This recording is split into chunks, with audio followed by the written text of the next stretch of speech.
Uncle কি এখানে? এই বান্দারটা কোন বান্দের? এই তো এই বান্দার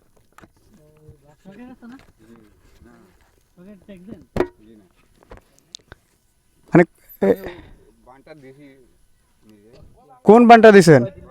এটা জি জি ওইটা না নিলে আপনারা এই দিকে আইতে পারবেন না 20 টাকা দিত।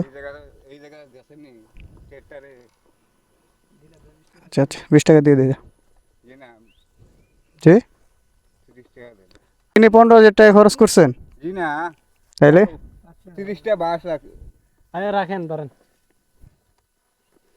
আচ্ছা রাখেন, সমস্যা নাই, রাখেন।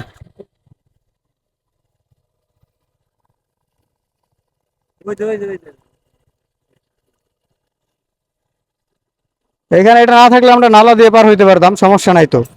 তবে এইখানে আমার যে জিনিসটা ভালো লাগছে চাচার ব্যবসার আইডিয়াটা, ভাই সেই লেভেলের একটা ব্যবসা খুলে বসছে এখানে। আর ওনার টাকা তোলার স্টাইল দেখে তো আমি আরো বিচলিত।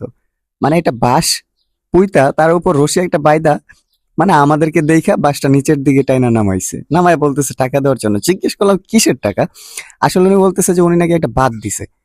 বিলিভ মি ভাই, আমি ওনার কোন বাতের উপর দিয়ে আসলাম আমি দেখি নাই, আমি নর্মালি যে রাস্তা ওই রাস্তার দিয়েই মানে উপর দিয়ে আসছি। অ্যান্ড উনি যেই বাদের কথা বলছে ওটা নিচে দিয়েও কিন্তু আমরা বাইক ঘুরায় নিয়ে আসতে পারতাম।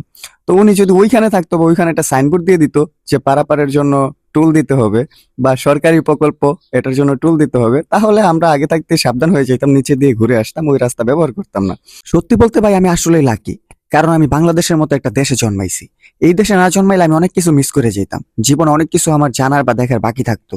কারণ এই দেশে সম্ভব আপনার রাস্তা পারাপারের জন্য মই ব্যবহার করা, চেয়ার ব্যবহার করা, অথবা 100 বছর পুরনো ব্রিজের টুল আদায় করা।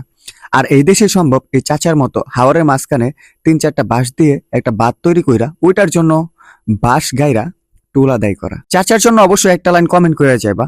আর এরকম ইউনিক ইউনিক আইডিয়া অবশ্যই তোমরা ক্রিয়েট করার চেষ্টা করবা। সো গাইস, দেখা হবে পরে কোনো ভিডিওতে, ততক্ষণ ভালো থাকো, সুস্থ থাকো, see you next, bye by.